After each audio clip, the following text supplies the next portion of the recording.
اللہ تبارک و تعالیٰ کی دوسری صفت حیات اور قدرت کی ہے۔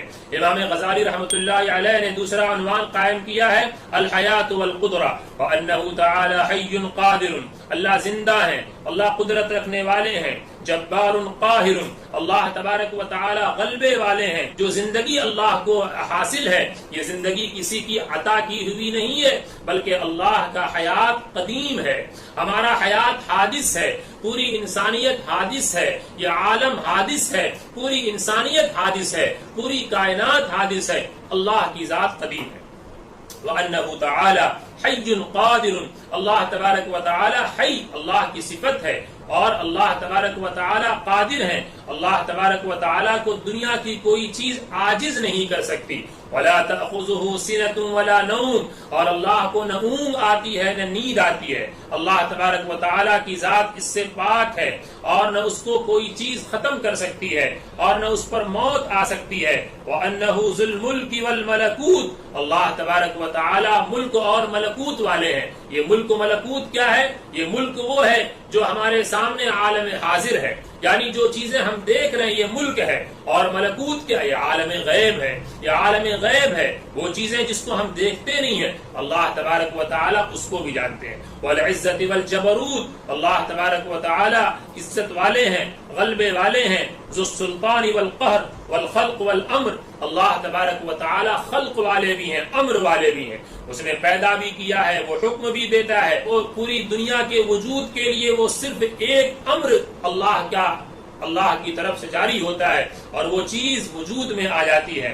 والسماوات مطویات بیمینہ، آسمان سارے کے سارے قیامت کے دن بھی اور ہر وقت اللہ کے قبضے میں ہیں، اور تمام کی تمام مخلوقات اللہ کے قبضے میں ہیں۔ اللہ کی ذات اپنے پیدا کرنے میں، یعنی کسی بھی چیز کی خلقت میں اللہ تبارک و تعالی بالکل منفرد ہے۔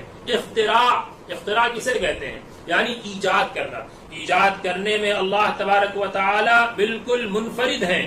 ہم اور آپ کسی چیز کو بناتے ہیں تو اس سے پہلے کوئی نمونہ ہوتا ہے، ایک سائنٹسٹ دنیا میں کسی چیز کو وجود بخشتا ہے، اس کے پیچھے کوئی نہ کوئی نمونہ ہوتا ہے۔ اللہ تبارک و تعالی نے انسان کو، کائنات کو، دنیا جہان کو، زمین و آسمان کو، خلقت کو پیدا فرمایا اور اس کے سامنے کوئی نمونہ نہیں ہے۔ وہ اپنے پیدا کرنے میں اور اپنے بنانے میں کسی نمونے کا محتاج نہیں ہے، اور اللہ تبارک و تعالی کے قبضے سے کوئی چیز نکل نہیں سکتی ہے۔ یہ وہ عقیدہ ہے جو اللہ کے تعلق سے قدرت کا ہونا چاہیے کہ اللہ تبارک و تعالی قادر ہے۔ قرآن کریم کے اندر جگہ جگہ اللہ نے فرمایا وَإِنَّهُ عَلَى كُلِّ شَيْءٍ قَدِيرٌ، کہ اللہ تبارک و تعالی کی ایک صفت قدرت کی ہے، ہر چیز پر اسے قدرت ہے۔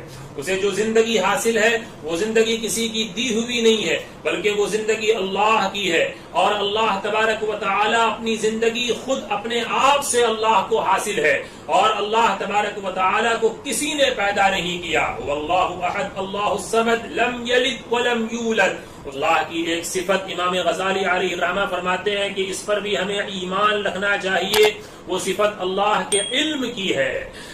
دنیا کے اندر ایک انسان علم رکھتا ہے، دوسرا انسان اس سے ممتاز علم رکھتا ہے، اور قرآن پاک کہتا ہے وَفَوْقَ كُلِّ ذِي عِلْمٍ عَلِيمٍ، ہر علم والے سے اوپر ایک علم والا ہے۔ لیکن اللہ تبارک و تعالی کا علم کیا ہے؟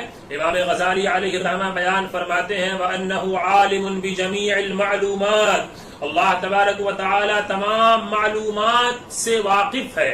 جتنی بھی چیزیں ہم جانتے ہیں اور جتنی چیزیں ہم نہیں بھی جانتے ہیں ان سب کو اللہ تبارک و تعالی جانتا ہے۔ محیط بما یجری من الارضین الى اعلی السماوات، اللہ تبارک و تعالی زمین کی گہرائی سے آسمان کی بلندیوں کا علم رکھنے والا ہے۔ وہ ایسا عالم ہے کہ اس کے علم سے مثقال ذرۃ فی الارض ولا فی السماء، زمین کے اندر کا کوئی ذرہ اور آسمان کے اندر کا کوئی ذرہ اللہ کے علم سے غافل نہیں ہے، اللہ کے علم سے مخفی نہیں ہے۔ انہ یعلم دبیب النملۃ السوداء، وہ کالی چیونٹی کی حرکت کو بھی جانتا ہے، جب وہ چیونٹی علی الصخرۃ الصماء فی اللیلۃ الظلماء، ایک تاریک رات میں پہاڑ، کالے پہاڑ پہ ایک کالی چیونٹی بھی چلتی ہے، اللہ تبارک و تعالی اس کی آواز کو بھی سنتا ہے اور اسے جانتا ہے۔ اللہ تبارک و تعالی ہر اس ذرے کی حرکت سے واقف ہیں، ہر اس ذرے کی حرکت سے واقف ہیں جو ہواؤں میں فضاؤں میں جاری ہے۔ وَيَعْلَمُ السِّرَّ وَأَخْفَى، وہ پوشیدہ چیزوں کو بھی جانتا ہے، وہ راز کو بھی جانتا ہے۔ اور وَيَطْلَعُ عَلَى حَوَاجِسِ الضَّمَائِرِ، وہ دلوں کے راز سے بھی واقف ہے۔ وَحَرَكَاتِ الْخَوَاطِرِ، وہ دلوں کے اندر جو خیالات پیدا ہوتے ہیں اس سے بھی واقف ہے۔ وَخَفْيَاتِ السَّرَائِرِ، اور اسی طرح پوشیدہ چیزوں سے بھی واقف ہے۔ بعلم قدیم ازلی، اس علم کے ذریعے جو علم اللہ تبارک و تعالی کو کسی نے عطا نہیں کیا ہے، وہ علم بھی قدیم ہے، وہ علم ازلی ہے، اور وہ علم ہمیشہ ہمیش رہے گا، اس میں کسی مخلوق کا کوئی کارنامہ نہیں ہے، اور وہ اس اپنی صفت میں فی ازل الآزال ہمیشہ ہمیش سے ہے، اور اس کے علم کو کوئی چیلنج نہیں کر سکتا، اور اس کے علم کا کوئی بدل نہیں ہو سکتا۔ یعلم خائنۃ الاعین وما تخفی الصدور، قرآن کریم کے اندر اللہ تعالیٰ آنکھوں کی خیانت کو بھی جانتا ہے۔